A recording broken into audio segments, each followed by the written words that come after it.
2023년 6월 14일 이정훈입니다. 오늘 통일부가 북한을 상대로 개성연락사무소 폭파한 것에 대한 배상 소송을 냈습니다. 이거를 어떻게 보셔야 되는지 한번 정리를 해드리겠습니다. 간단하게 말하면 김정은과 문재인이 아주 지저분한 이혼을 했습니다. 그래서 법정으로 가는 겁니다. 법정으로 간 김정은, 문재인의 지저분한 이혼. 네, 그 결과입니다. 그리고 여기에는 뭐가 깔려 있느냐? 일본 청구권 자금에는 지속했던 문재인. 그리고 북한 청구권 자금은 아주 외면했던 문재인. 이게 깔려 있습니다. 우선 북한의 손배소 낸 거는 간단히 정리하겠습니다. 오늘 통일부 대변인이 밝혔나요? 북한에 대해서 447억 손해배상을 소송을 내겠다, 우리 법원에. 왜냐하면 소멸 청구권, 손해배상 청구권 시효가 3년인데 북한이 개성연락사무소를 파기한 게 2020년 6월 16일이기 때문에 이제 이틀 남았죠. 그 전에 청구 소송을 제기한다는 겁니다. 447억 원 내놔라. 왜냐하면 북한하고 우리하고 이런 걸 추진했을 때 우리 재산권을 분명히 보장해 준다 그러는데 그걸 보장해 주지 않았고 자기 마음대로 없었습니다. 그리고 대한민국의 정부라고 하는 거는 제가 국민이죠. 국민인 저의 인명, 목숨과 저의 재산을 지켜주는 게 대한민국 정부입니다. 이 개성연락사무소는 대한민국 국민인 저를 포함한 이 방송을 보시는 분들이 낸 세금으로 만든 겁니다. 우리 대한민국 것을 저렇게 파괴했는데 그냥 넘어가는 정부는 우리가 거꾸로 손해배상을 제기해야 됩니다. 문재인 여권한테 내밀어야 되는데 다행히 윤석열 정부가 손해배상을 북한에 냈습니다. 물론 이 돈을 받아낼 수 있느냐? 이건 별건이죠. 그러나 정부로서의 의무를 하고 있다, 이겁니다. 이게 언제야? 노무현 땐간가? 뭐 하여간 북한하고 짝짝꿍 논다고 북한이 노동신문이나 조선중앙통신으로 자기네 보도자료를 내보냅니다. 거기에 사진이 있는데 그 사진을 우리나라 매체들이 실으면 저작권법에 따라 북한에 돈을 주겠다고 약속한 적이 있어요. 그에 따라 돈을 꼬박꼬박 주고 있어요. 근데 북한이 지금 대북 제재 때문에 이 돈을 못 가져갑니다. 이 돈을 보내기 위해서 남북경제문화협력재단이 만들어져 있습니다. 이걸 그전에 임종석이가 이끌었는데 지금은 누가 하는지 모르겠네. 여기에 돈을 차곡차곡 쌓아두고 있는데 이 돈이라도 압류하겠다. 네, 북한이 주지 말아야죠. 돈을 왜 줍니까? 그거 갖고 핵무기 만들어 우리 죽이려고 하는데. 네, 이렇게 제기했습니다. 저는 이걸 아주 잘했다. 아주 잘했다. 자, 그러면 문재인은 논외의 사람이죠. 지저분한 사람이니까. 지저분하게 이혼하는 사람이니까. 그럼 잠시 민주당 대표인 이재명을 살펴보겠습니다. 이재명은 2022년 작년이죠. 대통령 선거에서 졌습니다. 그리고 민주당 대표로서 지방선거를 했다가 또 졌습니다. 근데 그가 지고 난 다음이죠. 그 직후니까 작년에 6월달 선거니까 한 6월 15일쯤 될 겁니다. 윤석열 대통령의 안보의식에 문제가 있다라고 비난을 했어요. 그때가 북한이 다연장 로켓포 기습 발사가 있었던 모양입니다. 자기네 영역에서 쏜 거죠. 그는 또 그 전에 있었던 외신기자 클럽에서 남북 공동연락사무소 폭파는 아쉽지만 대북 유화정책은 제재보다 훨씬 효과적이다라는 발언을 했습니다. 무슨 얘기인가 하면은 북한이 남북 공동연락사무소 파괴한 건 아쉽지만 유화정책을 펴야 된다. 그래서 윤석열의 대북정책은 문제가 있다. 이렇게 비판을 하는 거죠. 왜 이런 비판이 나왔는가 하면은 이때는 이재명 씨가 대장동 게이트로 좀 덜 쫓길 때죠. 이 개성연락사무소에 경기도는 자기네 공무원을 보내가지고 이때가 이제 이재명 씨가 경기도지사 할 때죠. 그때 경기도에서 경기도 현안 문건이라고 발행을 합니다. 한 100페이지 되는 건데 거기에 통일부가 연 개성연락사무소에다가 경기도 사무실을 내겠다. 그래서 북한하고 직접 소통하는 채널을 확보해서 경의선 철도와 도로를 연결하고 개성 평양 고속도로 공동 이용, 해주 직항로 개설 뭐 이런 것들을 추진하겠다 그랬습니다. 이걸 하기 위해서 어떤 짓을 했느냐? 지금 쌍방울 게이트가 계속 진행 중이죠. 그래서 이화영이가 참 웃기는 사람이죠, 사실은. 그런 사람을 통해서 쌍방울하고 북한하고 접촉하다가 쌍방울은 이제 편승해서 대북 사업을 하기 위해서 대북 사업하고 싶은 쌍방울 돈으로 이제 어떻게 저렇게 스마트팜 져주고 하려다가 저렇게 걸린 거죠. 네. 이런 욕심이 있었기 때문에 윤석열 북한에서 막 로켓포 쏘고 뭐 할 때 윤석열 대통령이 뭐라 그러니까 좀 문제가 있다. 북한이 연락사무소 파기한 건 문제지만은 그렇다고 윤석열처럼 하는 건 문제다. 이렇게 비판을 했었습니다. 더 이상 얘기할 필요 없겠죠. 자, 2020년 6월 달에 있었던 개성연락사무소 파괴는 이걸 어떻게 봐야 되느냐. 이제 미국의 헤리티지 재단이라고 있죠. 거기에 브루스 클링너라고 하는 연구원이 지저분한 이혼이다 이렇게 설명했어요. 남북관계는 부부가 지저분한 이혼을 겪는 것과 같다. 북한은 이혼 변호사를 통해 끔찍한 메시지를 보내고 이제 배우자는 문재인이죠. 문재인이가 가장 좋아하는 기념품을 파기하는 쪽으로 나아갔다라고 말했습니다. 지저분한 이혼 겪을 때 보게 되면 소송 걸고 자녀를 인질로 잡아갖고 별짓 다 하죠. 그리고 그 사람이 좋아하는 거 다 갈갈이 찢어버리고 하는 지저분한 이혼이었죠. 그래서 개성연락사무소 우리 지어주고 어쩌고 저쩌고 그 남북 합의에 따라 한 거잖아요.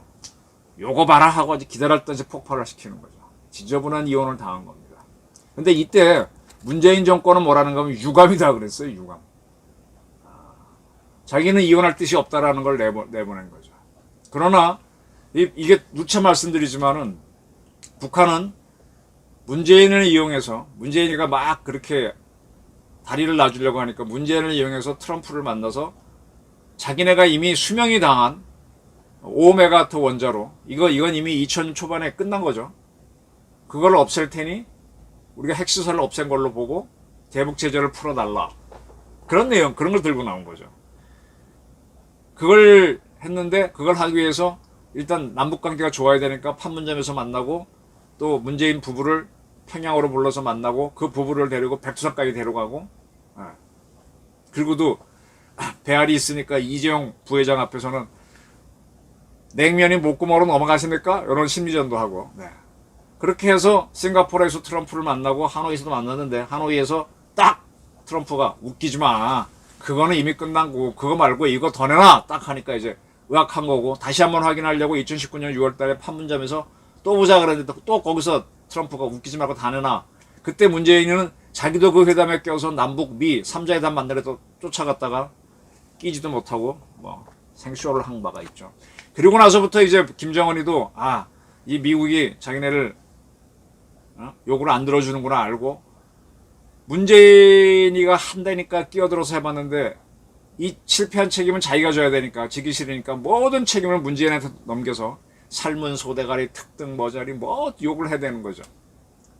그런데도 문재인이는 저자가 지금 지저분한 이혼 단계로 들어오는데 그게 뭔지도 모르고 아직도 미련이 남아가지고 우리 해수부 공무원이 북한으로 갔는데 그 해수 공무원을 죽여도 직소리 못하고 북한에서는 어민들이 살려고 하는데 그걸 북한에 갖다 바쳐주고 북한 어떤 사람들이 일본 가서 살아보려고 하는데 그걸 붙잡아서 북한 갖다 주고 그리고 일본에 대해서는 그런 사람 구하러 온 일본 초계기에 대해서는 레이더 쏘게 하고 미사일 쏘겠다고 그 짓을 했던 겁니다. 그리고도 지나오고 나서 이제 북한이 안 떨어지니까 개성연락사무소를 파괴한 겁니다. 그랬으면 정신을 번쩍 차리고 저자들이 이제 나를 완전히 개떡으로 만들구나 하고 강하게 나가야 되는데 유감이다 하고 나가는 거예요. 북한은 지저분한 이혼. 넌 꼴도 보기 싫어. 너 나가. 야 이씨 이렇게 나가는 건데 그걸 지가 벌인 일이 있다고 지가 최고의 공이라고 끈적끈적 붙잡고 있다가 정권을 내놓은 게 문재인입니다. 자, 그러면 그때는 이제 북한은 정은이는 지가 하노이 노딜, 판문점 노딜로 망신을 당했기 때문에 남북관계는 여정이한테 떠났겠죠. 그래서 여정이가 그 무렵에 이걸 파괴하는 이유를 설명합니다. 그냥 북한이 굉장히 겁이 많은 나라에 뭐 할 때 항상 이유를 걸어놓고 합니다. 그냥 하게 되면 도발이기 때문에 우리 문재인 같은 사람은 힘이 없어서 바보 같아서 가만히 있지만 저 같은 사람이 하게 되면 저는 어이씨 뭐야 하고 왜 건드리라고 탁 칠 수 있어요. 저는 미국도 칠 수 있고. 그러니까 항상 이유를 미리 깔고 갑니다. 여정이가 이유를 깔았죠. 김여정이는 이걸 파기하기 전에 담화문을 냅니다. 그 뭐라 그런가 하면 엄중한 현 사태가 쓰레기들의 반공화국 삐라 살포 망동과 이를 묵인한 남조선 당국 때문에 초래됐다라는 것은 누구나 다 아는 사실이다. 남조선 당국자, 이게 문재인이죠. 남조선 당국자의 이번 연설은 응당 그에 대한 사죄와 반성, 재발 방지에 대한 확고한 다짐이 있어야 마땅할 것. 그러나 본말은 간대였고 책임 회피를 위한 번명과 화려한 미사역으로 일관됐다. 이때 문 대통령이 무슨 연설을 한 것 같은데 이렇게 하면서 이제 반공화국 삐라 살포와 이를 문재인 정권이 묵인했기 때문에 자기네는 이걸 파기한다. 그리고 그 2018년에 판문점 회담과 그 다음에 9월 달에 평양 회담이 있었죠. 그래서 4.27 판문점 선언과 9.19 국가입니다. 평양 공동선언을 남측이 이행하지 않고 있다. 저들이 마치 또 북남 합의를 이행하기 위하여 많은 노력을 한 듯이 중언부언했다. 도대체 판문점 선언과 9월 평양 공동선언에서 남조선 당국이 이행해야 할 내용을 제대로 실행한 것이 한정에도 있단 말인가 라고 그랬습니다. 북남 사이에서 충분히 할 수 있는 것도 결폐 있게 내밀지 못하고 주저앉아 있는 것이 바로 남조선 당국자다. 훌륭했던 북남 합의가 한 걸음도 리행의 빛을 보지 못한 것은 남측이 스스로 제목에 걸어놓은 친미 4대의 올가미 때문이다. 북남 합의문의 잉크가 마르기도 전에 상전이 강박하는 한미 실미 실무그룹이라는 것을 덥석 받아물고 사사건건 북남 관계의 모든 문제를 백악관에 섬겨 바쳐온 것이 오늘의 참혹한 후과로 되돌아왔다. 아무리 문재인, 설사 이재명이 집권하더라도 한미 관계는 깰 수가 없죠. 그리고 북한 핵이 엄연히 살아있으니까 뭐 한미 워킹그룹 같은 게 가동되는데 이런 걸 탁 잡아서 민족 자주노선을 네가 왜 이행 안 하니? 왜 미제의 앞잡이가 되니? 이건 뭐 빠져나갈 수 없는 거잖아요. 이렇게 건 겁니다. 아주 지저분한 이혼을 들어오는 겁니다. 뭐라는가 하면 딱 얘기합니다. 지난 2년간 남조선 당국은 민족 자주가 아니라 북남 관계와 조미 관계의 선순환이라는 엉뚱한 정책에 매진해왔다. 뒤늦게나마 운신의 폭을 넓히겠다고 흰목을 뽑아들 때에조차 제재의 틀 안에서, 그건 유엔 제재는 벗어날 수가 없죠. 전 세계가 결의한 거니까. 제재의 틀 안에서 나는 전제 조건을 절대적으로 덧붙여왔다. 요렇게 얄미운 조항을 내밀면서 이걸 파괴했던 겁니다. 아주 지저분한 이혼으로 들어간 건데 여기에 대해서 문재인은 유감이다라고만 대응했었어요. 그리고 나서 우리 재산권, 내가 낸 세금 몇백억 원이 날아가는데 찍소리도 안 하고 2022년에 턱 퇴임해서 지금 평산 책방에서 책 팔아먹고 있습니다. 이재명이는 그렇다고 남북관계를 유지해 가야 된다 이런 헛소리를 하고 있는 사람이 대통령이 되려고 했었습니다. 자, 이런 자들은 이게 우리 재산을 받아야 되잖아요. 뺏어간 놈한테. 그걸 청구권 자금이라고 그럽니다. 우리가 일본하고 수교할 때 일본의 청구권 자금 받아냈죠. 그리고 위안부 문제 가지고 더 받아내려고 굉장히 길을 썼죠. 그런데 왜 북한에 대해서는 청구권 자금을 제기를 안 하냐 이거야, 문재인, 이재명. 일본에 대해서는 악착같이 하면서 더 내놓으라고 하면서 청구권 자금 외에도 뭐 내놓으라고 하면서 북한에는 찍소리도 못하냐 이거야. 이 문제가 있는 정권이에요. 근데 북한하고 잘 가면 좋은데 일본은 거의 다 줬잖아요. 우리가 더 달라고 하는 문제에서는 그거는 이미 다 줬으니 안 된다. 이런 건 있지만 거의 다 줬지. 근데 북한은 준 게 없잖아. 그리고 띄어먹으려고 도망친 지저분한 이혼을 하는 단계인데 그걸 그냥 넘어가? 그래서 윤석열 정부의 통일부가 법정으로라도 끌고 가는 거는 잘한 겁니다. 앞으로 추후 통일이 되면 여기에 관여했던 북한 놈들 김정은 법정에 세워서 이 문재인 세력들은 전두환 전 대통령이 5.18 어쩌고 했다고 추징금은 죽어라고 받아냈죠. 돌아가셨으니까 못 받으니까 또 그거 갖고 유감이다 그러는데 북한에 대해서 돈 받는 거는 절대 입도 뻥긋 안 해. 그래서 아직도 대한민국은 바닥발갱이하고 토착 외교 싸움이 벌어지고 있는 거예요. 이 한일 관계, 남북 관계를 어떻게 보느냐가 그 사람의 사상을 결정합니다. 참고로 이 얘기 하나 드릴게요. 좌파들은요, 윤석열 대통령을 경이라 그래, 경. 한글로 윤자를 쓴 다음에 확 뒤집으면 경자가 되죠. 제가 아는 사람들도 윤을 할 때마다 한 경경 그러는데 이게 뭔가 하면요. 중국에서 그냥 풍습입니다.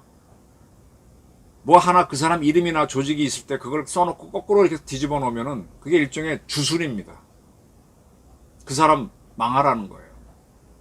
좌파들은 중국 방식을 사대주의로 따라가고 있습니다.